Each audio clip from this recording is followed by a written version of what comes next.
Hi, everyone, and welcome to the special edition of Podcast Magazine and also the Neil Haley Network.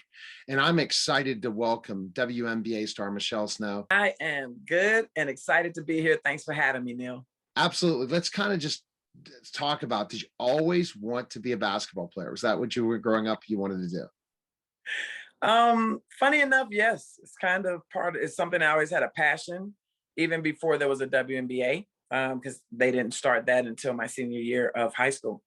I always knew I was going to play, even if that meant going overseas. And when you have that mindset, you set those goals for yourself. I remember I'm a legitimate 6'10", so I remember the days when I got to started basketball at a later age. And once I started seeing this is my sport, I started setting goals for myself.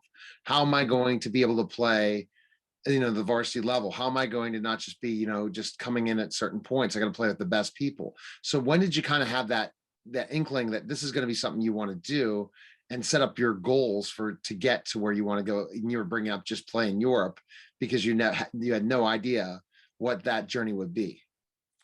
I remember I was sitting in our home, we were watching the NBA Finals. Michael Jordan stepped back, hits the shot, and everyone's going nuts. And he's just jumping up and down. He's so excited. And I was like, I'm going to play like that one day. And my dad goes, well, there's no league for women. And I was like, I don't care. There has to be somewhere where I can play. I love the game. I love the momentum, all the people in the arena. You could feel the energy through the TV. Yeah. And I was like, I want that for me. How do I do it? And he's like, you got to go to college. And I'm talking to my parents about it. And I go on the spot, naive kid, not knowing any better. I go, okay, I got to go to college. I'm gonna get 17 scholarships. I just make this up in thin air. Thankfully, their response was, you can do anything you put your mind to. And it led to 150 academic and athletic scholarships to any school in the country. Wow. All because I didn't know that it was difficult to get one scholarship. And it started from watching that play and watching Michael Jordan hit such a clutch shot and watching the arena erupt. And it just led to a whole slew of dreams that I began, manifesting. Like, here's what I want. Let me write out the plan and let me start taking steps toward that. So that's interesting. You talk about that. Bam, you see that. How old were you when that happened? And it had to be maybe 9, 10, maybe. Okay. So at that point, women's and girls basketball was not still at this level that it is today. Oh. We're completely in a different hemisphere in where basketball has become to that point. But at that point, what goals did you set for yourself in 9 and 10? Just start playing, right? Mm-hmm. Well, I've been playing since probably I popped out. That's something my family does all day, every day. That's just what we do. So every time my dad would be outside playing with his brothers, I would be there grabbing his leg, trying to be on the court. I've always been that kid trying to follow him everywhere he was and everything he wanted to do.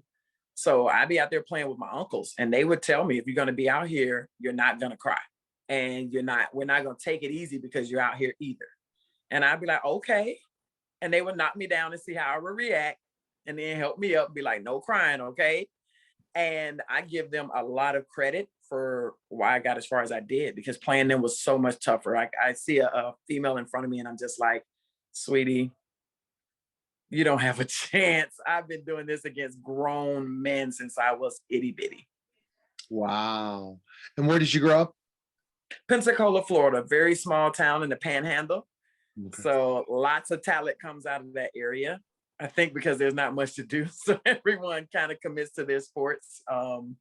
And I had some great role models like Emmitt Smith and Roy Jones Jr. Roy Jones really took me under his wing, and, he played in the CBA. So he would always be encouraging me, making sure I was around and just making sure he was that role model for me to emulate and giving me the best advice. Go find someone that can help you get to where you want to be. Go find a role model that's already where you want to be. And that's how that led me to my high school coach. Okay, so that's perfect.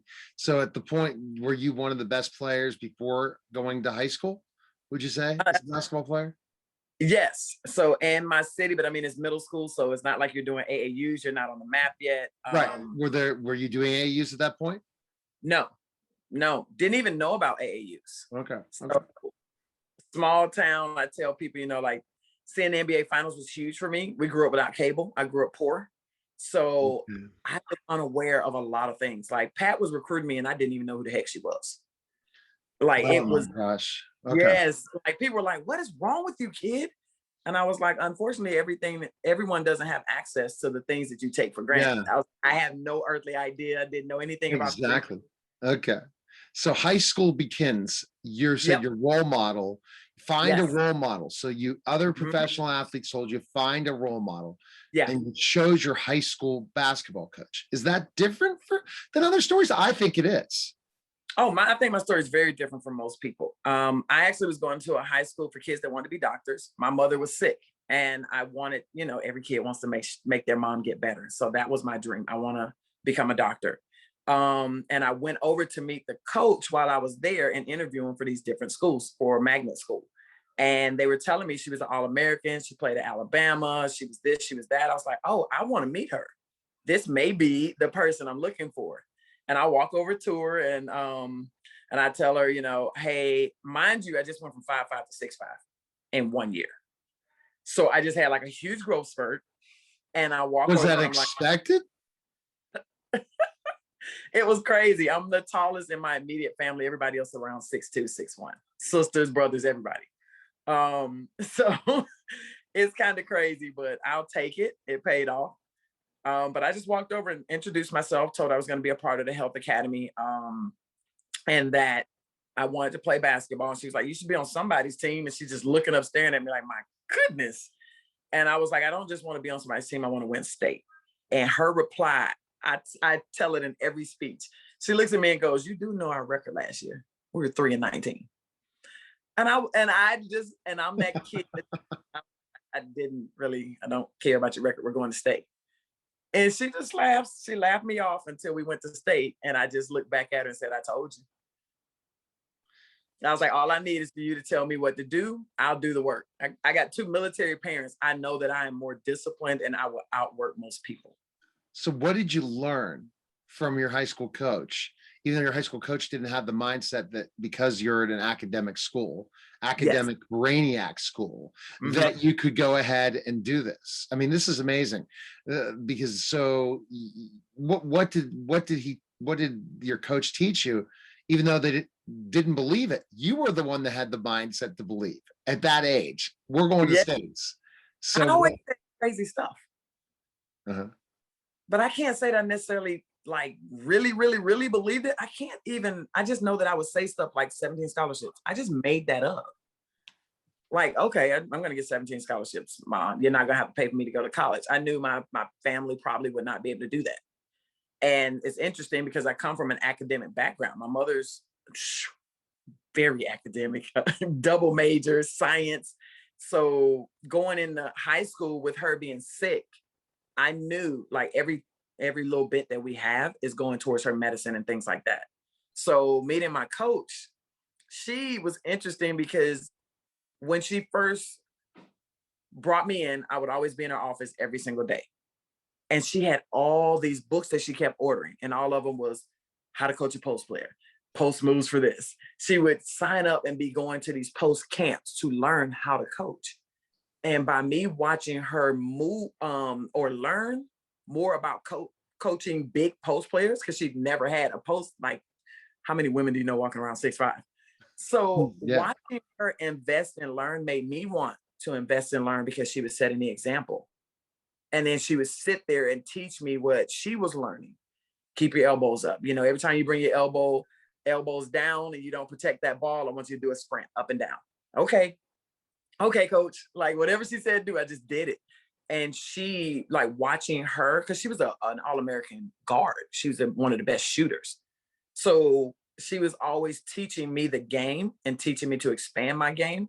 And I was never afraid to learn more. That was the biggest thing she taught me, like be resourceful, figure it out. And don't ever let me tell you something can't be done. Before she met you, you said, but she was an All-American guard, so she was just on a team that she didn't expect to win because of it was more of an academic school. So you didn't expect to have those kind of players, right? Well, when coaching, yes. Now, when she was a player, she played for Alabama, so they won. Okay. She was at Alabama, so she was a winner.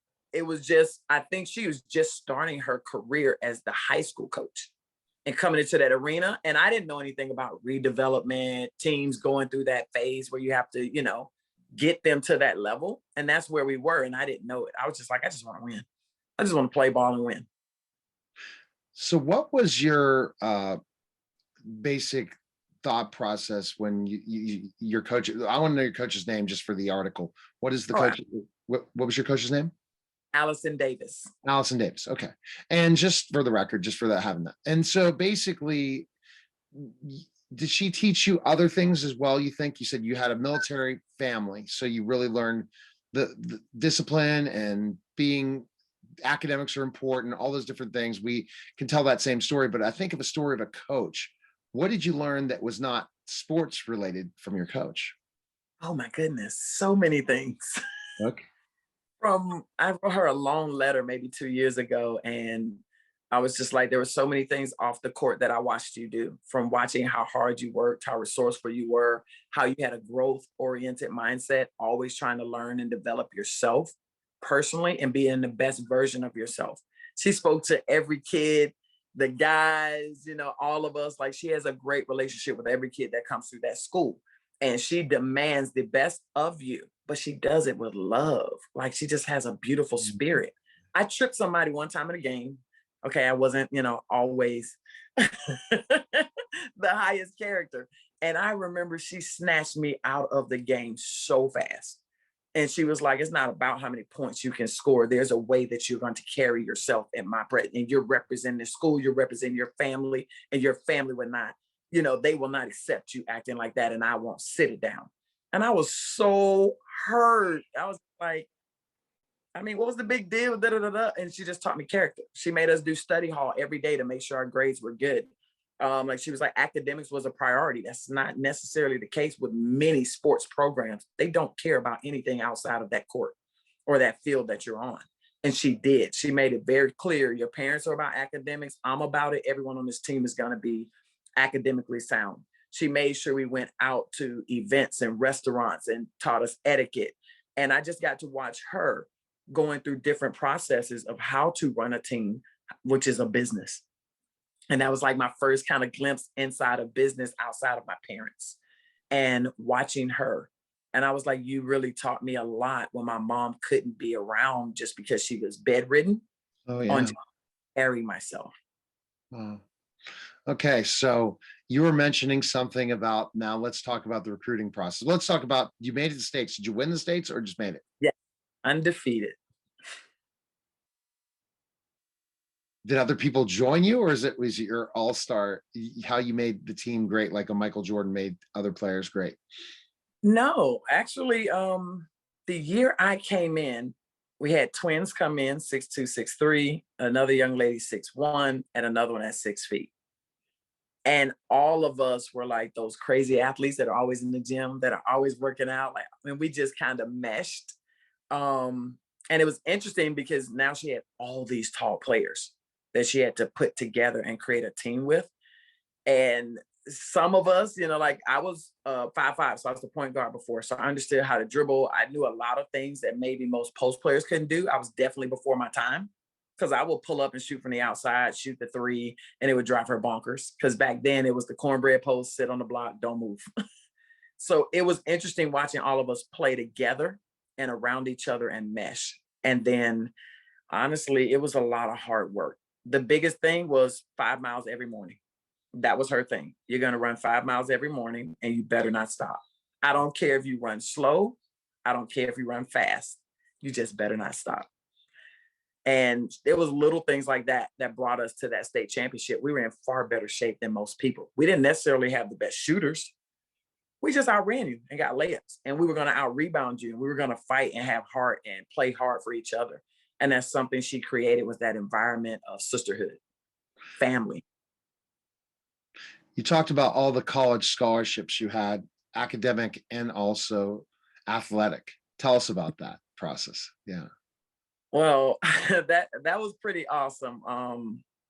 I will never forget signing day, and I thought it would be cool because I was like, let me put a letter from each school. in a box. So I had like 150 letters, this big box, and I put them in front of my mom. And I said, I told you, you remember when I told you I was going to get 17? I said, Mom, it's 150 plus schools in here, like every school. And, you know, I'm like excited. And it really didn't hit me until she started crying. And I like my heart dropped. And I was like, what's wrong? And I saw how proud she was. And I realized this isn't normal. I really believed this was normal. I really believed it was possible. And that's why I speak to this day to these kids about anything really is possible. Find someone that's done it, listen to their story and see. And watching her cry, I was like, okay, my next step is I got to graduate from college. And, you know, athletes at that time was about 33% graduation rate. There's I only didn't know that. Really? Oh, horrendous. It's horrendous. It's all about, hey, you come and you do this, but not necessarily about making sure you get a degree. There was one person that had 100% graduation rate, Pat Summitt. Very intimidating person, intimidated the daylights out of me. I'm sure. Yeah, very intimidating. And it was just a process of, are you willing to take this on? Because she was completely different from my high school coach. Listen to what she has to say and understand that she is the next person on that ladder. That is where you want to be. That has duplicated this success in others. Now it's your turn.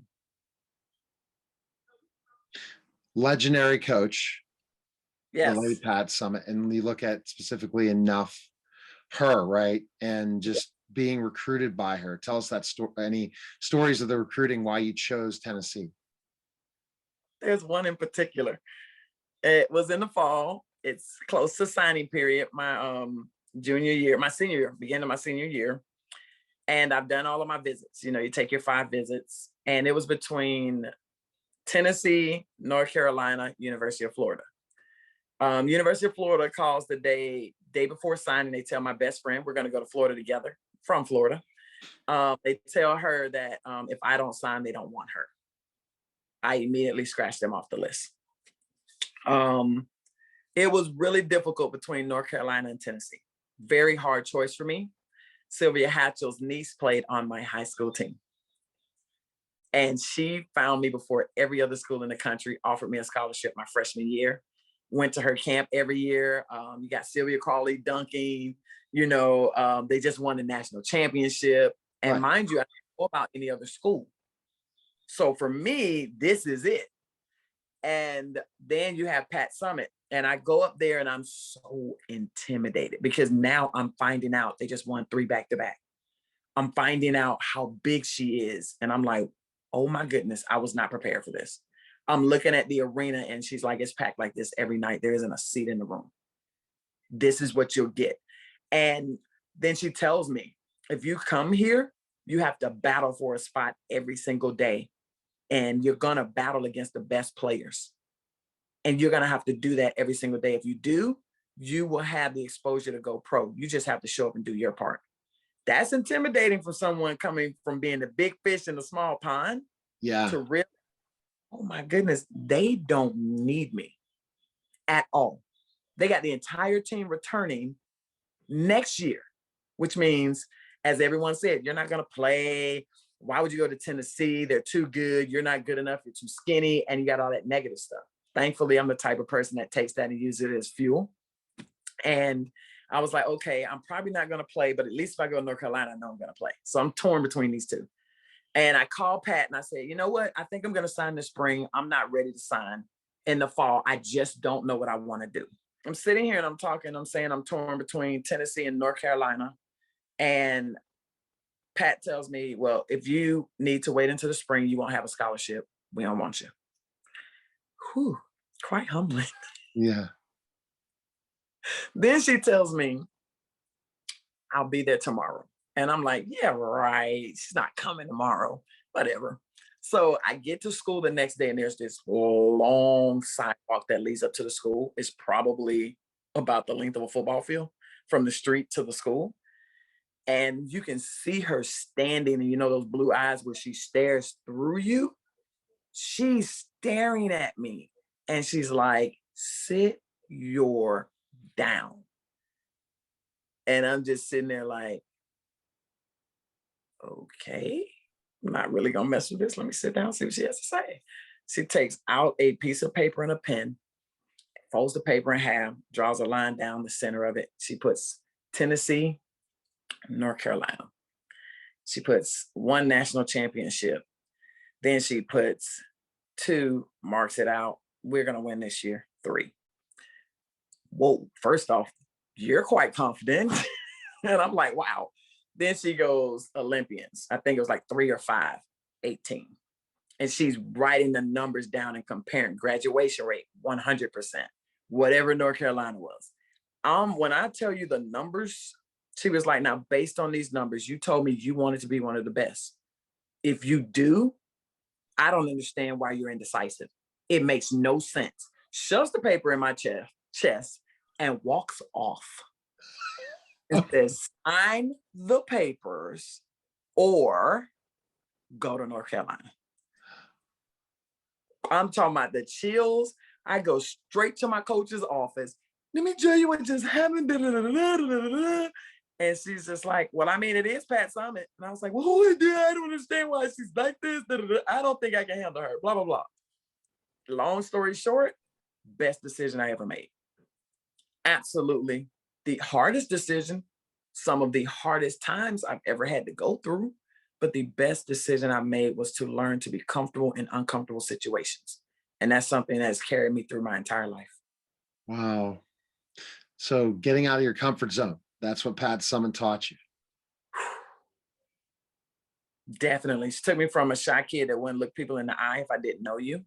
Like, I'll talk to my teammates, but even they'll tell you I had my headphones on all the time. Any of my Tennessee teammates will tell you, she always has her headphones on. She's listening to music. You know, I didn't have the best social skills. I really didn't, because my mom is sick. We're in the house or I'm at the school all the time. And Pat was like, we're going to work on that. And she brought me in and she said, what do you want to be? And I said, I want to be, I want to be a businesswoman.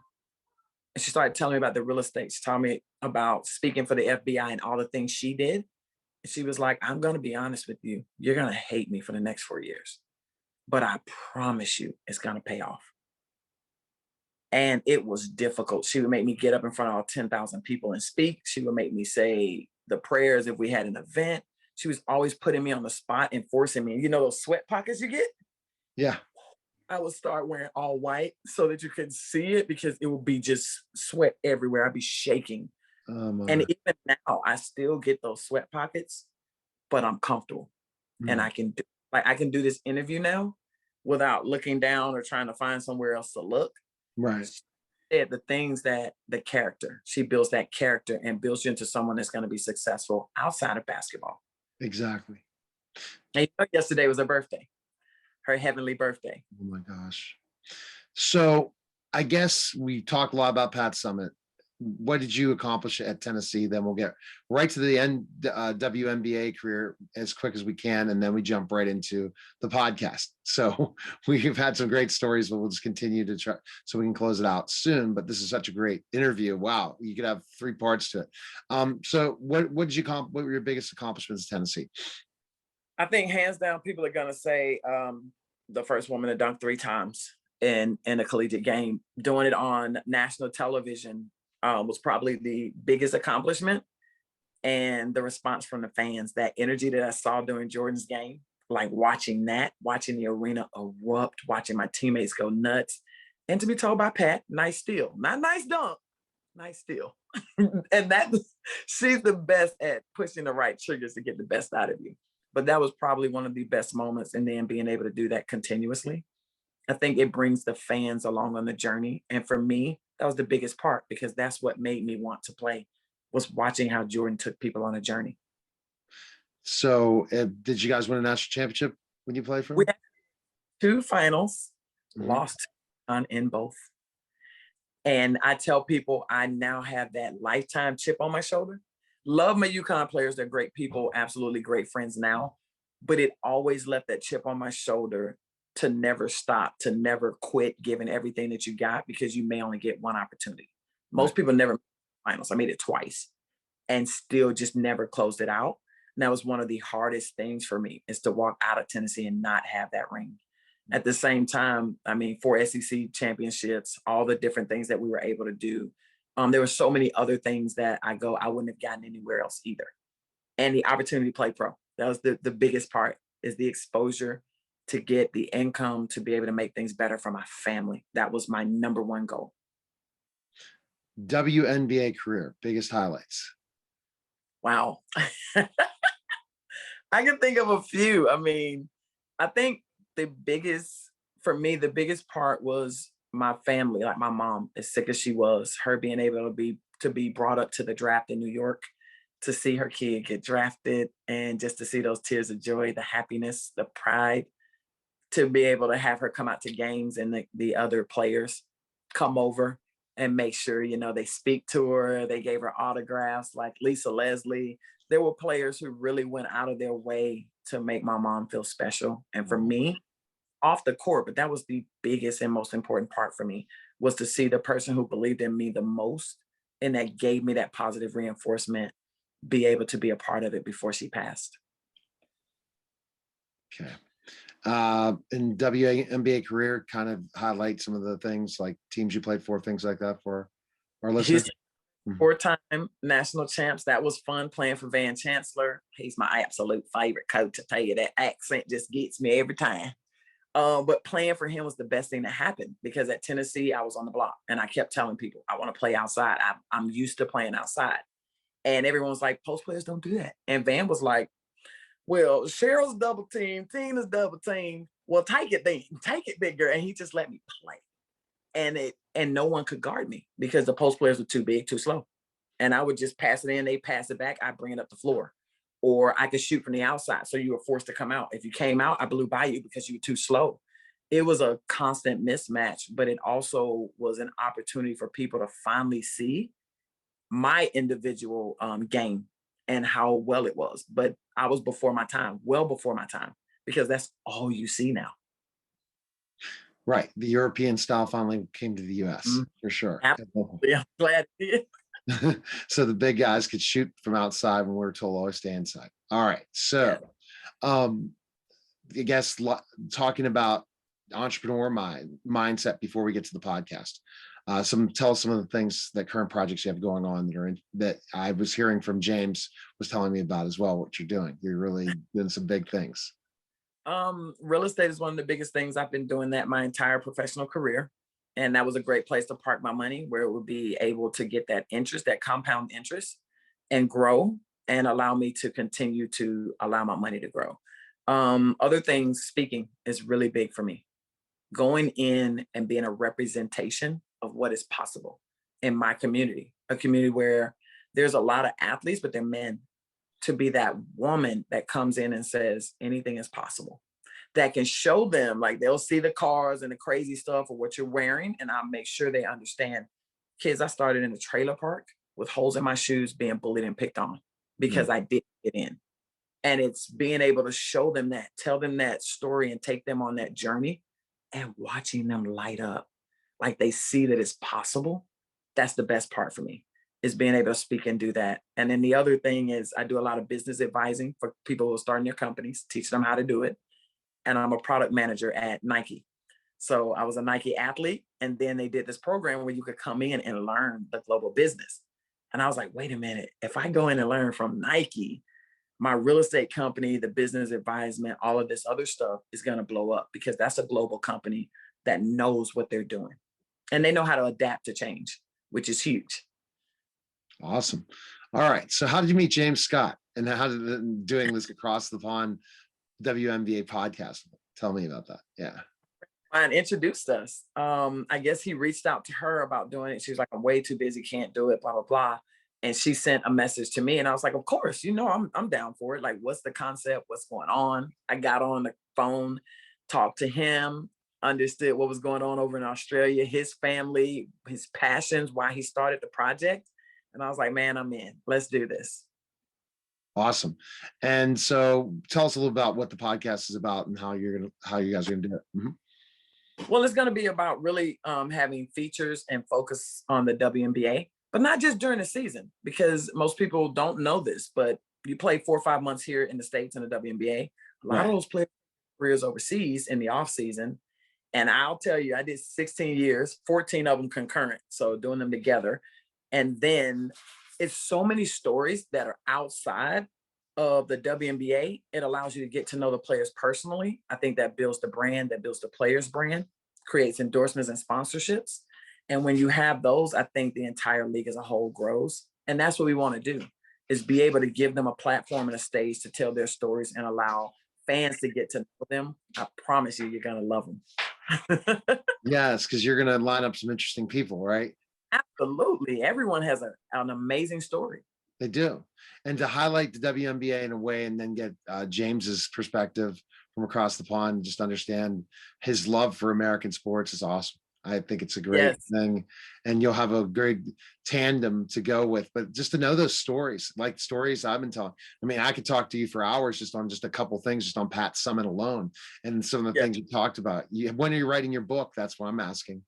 I have 2 of them written. The first one is coming out this fall during a speaking engagement that I'm doing. EntreCon, it's a big business event here in the US. So I will be the keynote speaker for that. And we're going to actually make the book come out along with it. And I have a couple of surprises that no one expects that are going, I like to over deliver. So let's just say, stay tuned for EntreCon and the book and everything that's about to come. That's fantastic. So already a book. So is that your memoir? The book that's coming out? No, honestly, well, it's a little bit of both because I kind of did it in a different format. So part of it is each chapter, it tells you about my life, but it also gives you the practical strategies so that you could do it. The one thing I can't stand is reading a book and hearing someone else tell me how they did it, but not telling me the exact steps that I need to do in order to duplicate that same success. So I wanted to do it in that format. So at the end of each chapter, you can walk through, do the reflection, whatever you need to do, and it tells you exactly how to get to where I'm at. Because everyone's success is different, but first you need to figure out what that is and then find that mentor. And then from there, you got to just take action, listen to what they're telling you to do, and trust the process. But Dave, introduce our guest. Larry Broughton. I'm just so humbled and honored to know him, and I'm grateful that he's on the show. So, I started out, I barely graduated high school. How's that? And, but what I found is that I had a passion for martial arts. And through a kind of crazy sequence of events, I had heard that the Army was going to be sponsoring a Taekwondo team for the Olympics in 1984, I guess it was. And I ended up going down to the Army recruiter's office and not knowing what I didn't know, he finally said to me, if you want to be on the Army Taekwondo team, you've got to be in the Army. I thought they just sponsored it. I barely graduated high school. As it turns out, I'm dyslexic. But I ended up taking their ASVAB, which is the Armed Services Vocational Aptitude Battery, which is basically an IQ and aptitude test. I scored really high on it. And the recruiter said, listen, you scored in the top 1/10 of 1% in the country. Wow. You could basically do whatever you want in the Army. Unless you want to be an officer, then you got to go to college. But he said you could even try out for Special Forces. Wow. And just the way he said it, that's awesome. What is it? And he said, it's the Green Berets. And I still didn't know what he was talking about. So we went through so we talked about, John Wayne from the movie The Green Berets. And then that year, a movie was coming out called First Blood, Rambo. Yeah. One of my favorite movies. I love it. Oh, is that right? Yeah. And so he said, go watch that. It was basically, that's a propaganda film, basically. But anyway, I said, sign me up. I'm doing it. He said, the problem is if you don't make it in any of the courses along the way, basic training, your advanced individual training, jump school, any of the other training, you're out. You go up for what's called worldwide assignment. Anyway, I made it. I went in, went through the Special Forces training, did really, really well there. Got assigned to an amazing group and an amazing team, traveled around quite a bit. On a couple of different deployments, had realized that I really had a hankering or an interest in public policy, international relations. At the same time, was getting jaded with the way the media was portraying what was going on in the world, because I was overseas at one place. My folks would send me newspaper articles. I said, well, that's really not what's going on, And so I thought maybe I could make a bigger impact by working in the State Department, running for political office or something like that one day.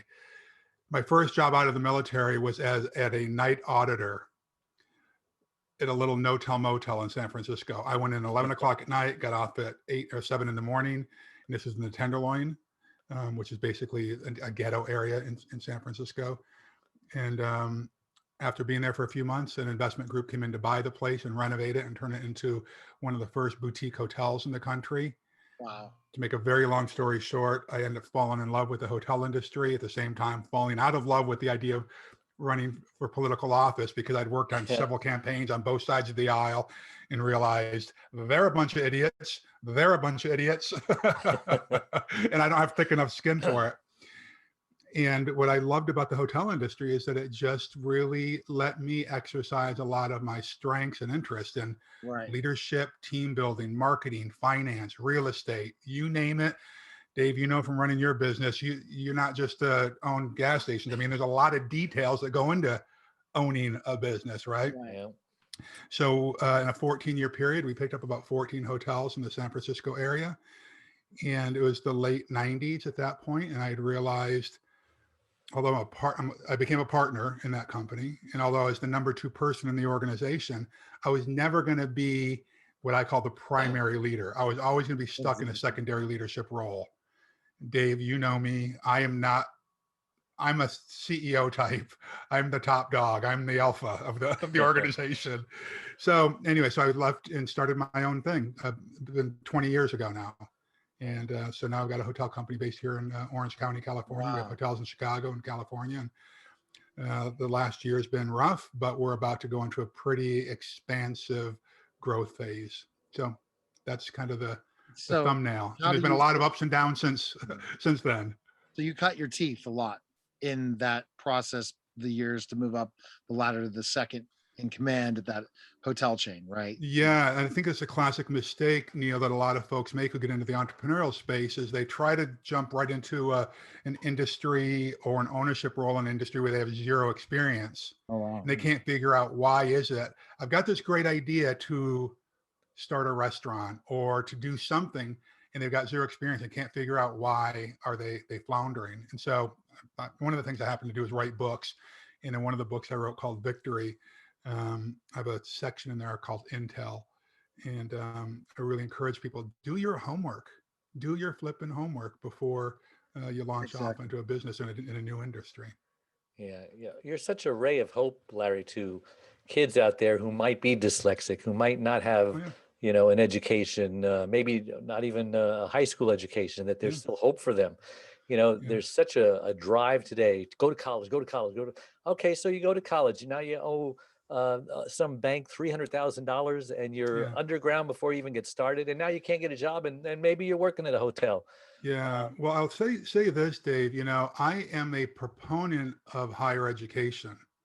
That doesn't mean I'm a proponent of the university system at this point. I am highly educated at this point. I do not have a bachelor's degree though, but I am probably 2 quarters away from getting a bachelor's degree, but I've attended Stanford's executive program for 2 years.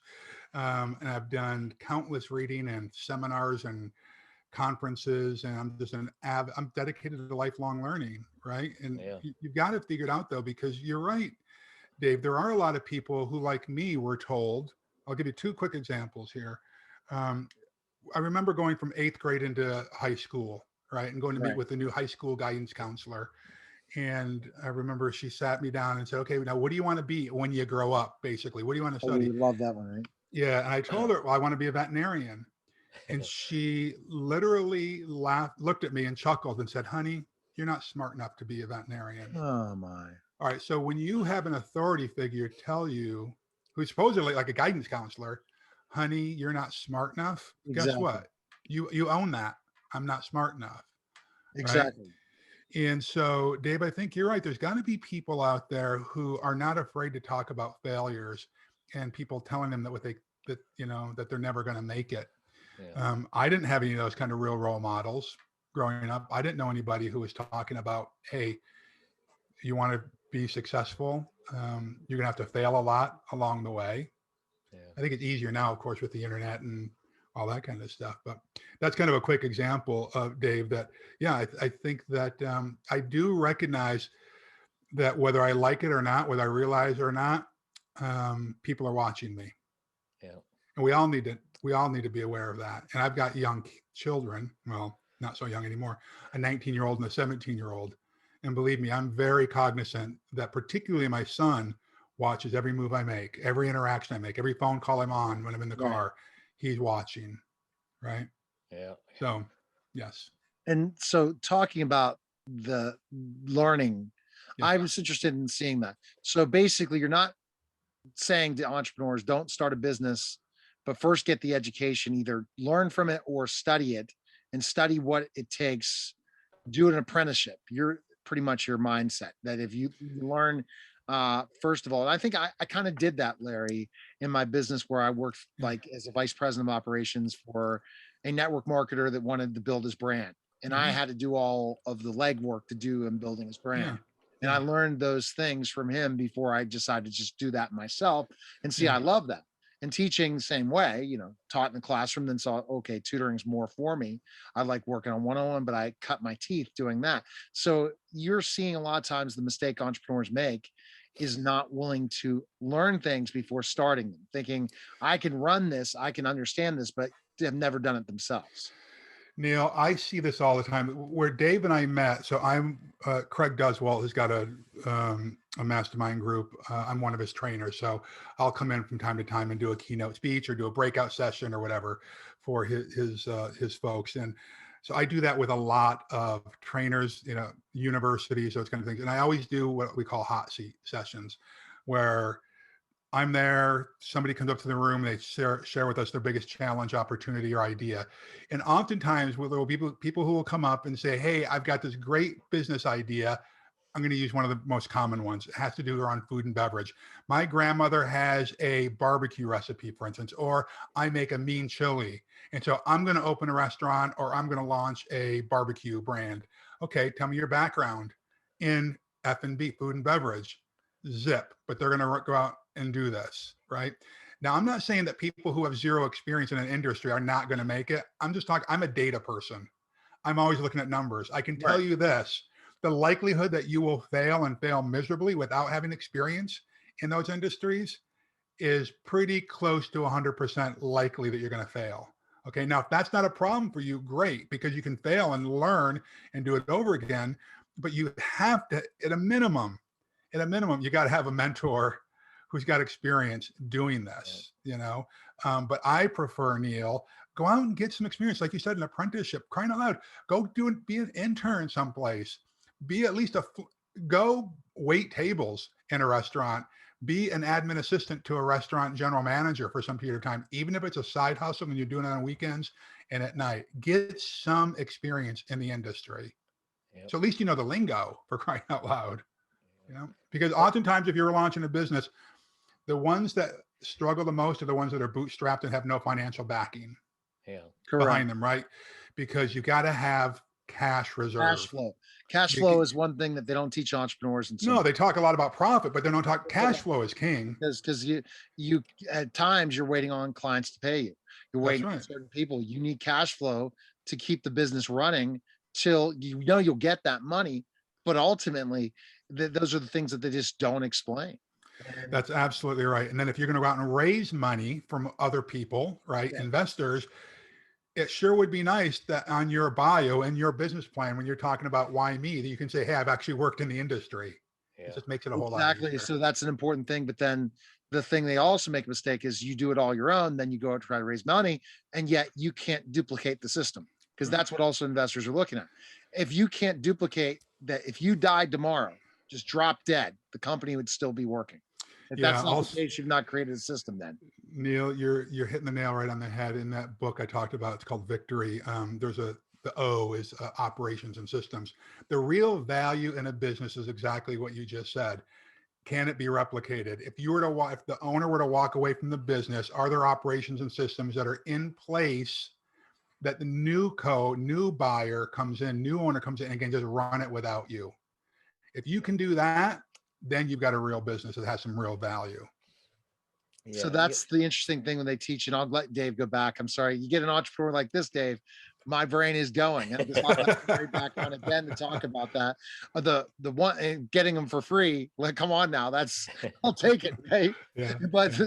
and then we'll go to the next question, Dave. I'm following up one more time, then Dave can go back and take me back to the other portion. But the fact is, when you talk about why do people say to niche if the fact is that your business is a digital marketing company, yet you should only niche in one area.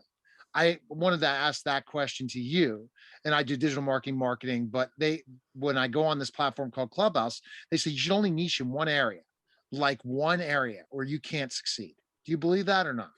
Not necessarily. I think it really depends on the person. I have multi interests. I get them multifaceted, and I know that I'm not for everybody. The reason I think that it's a good idea for some to focus on a niche is that they don't have the lingo or a lexicon to effectively communicate in other industries.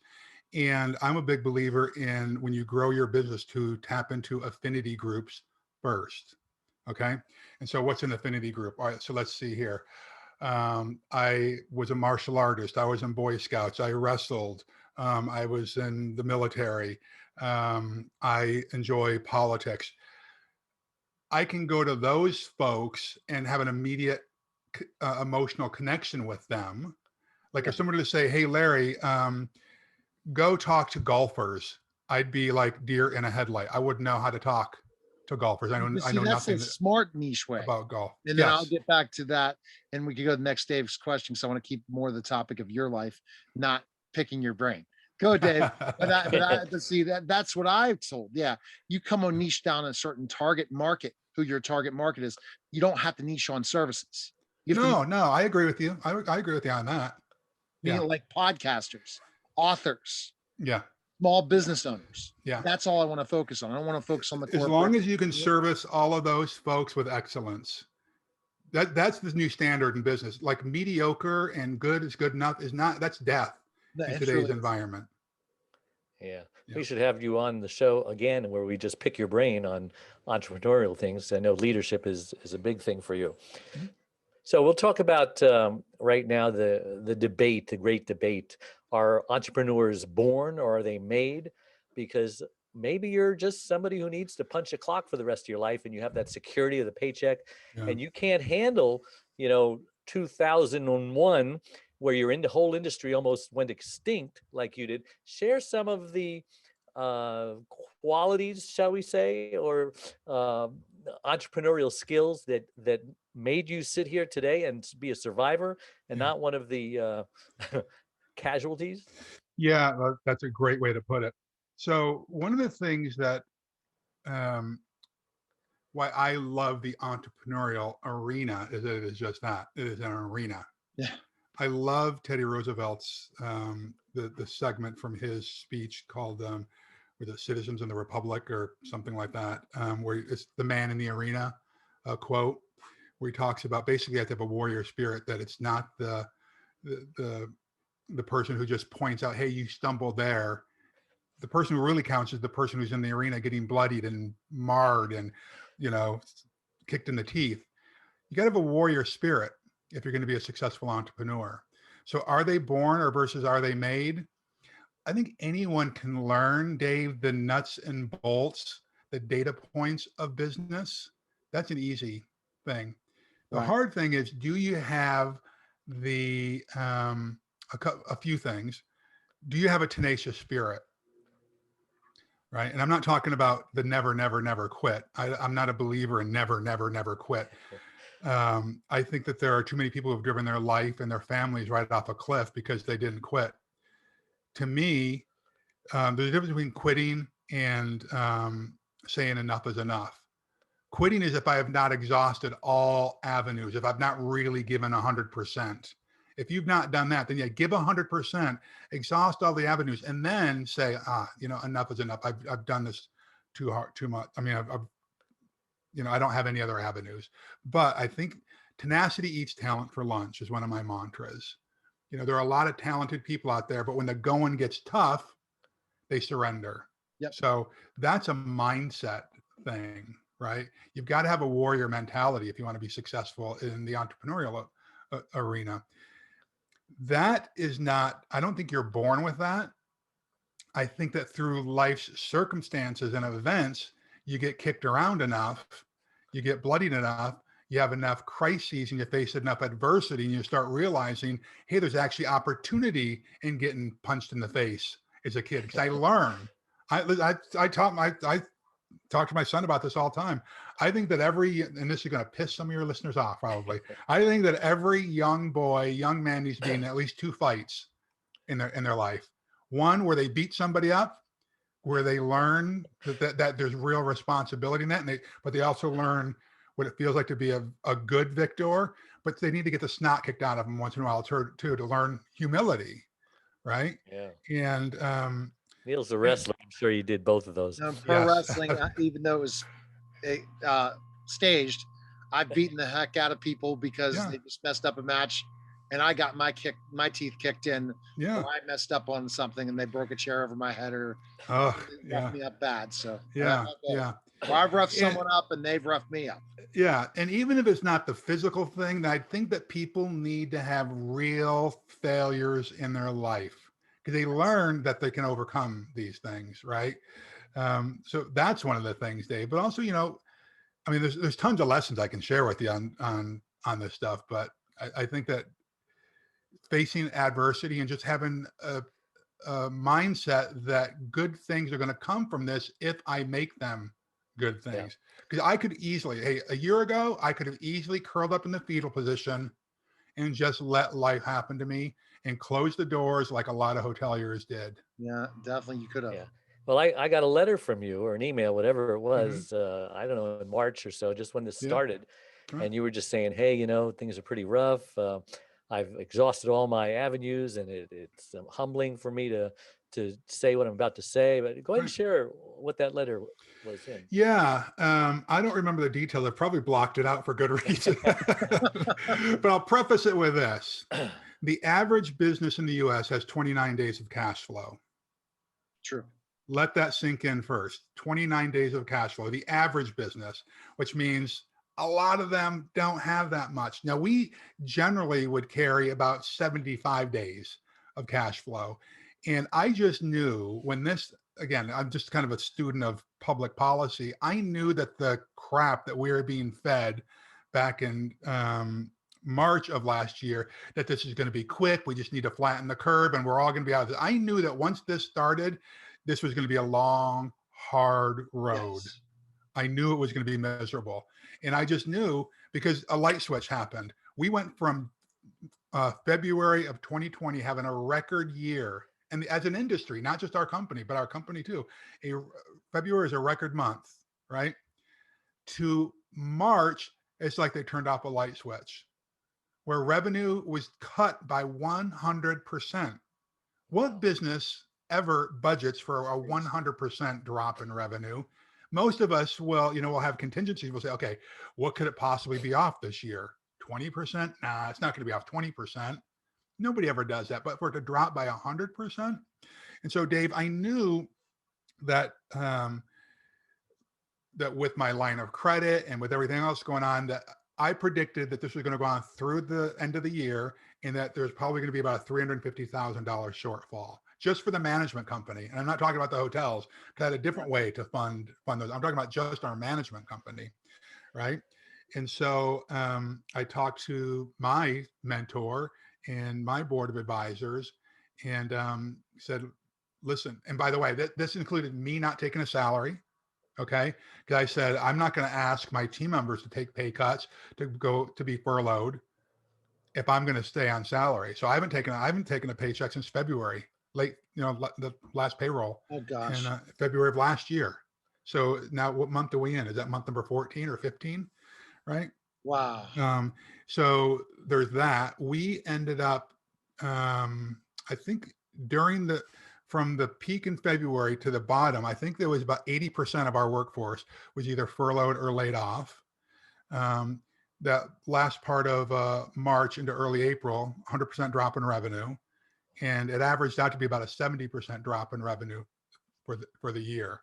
So Dave, I just knew that without revenue coming in, but I was still contractually obligated to provide services to all of these hotels that I was going to have a $350,000 shortfall.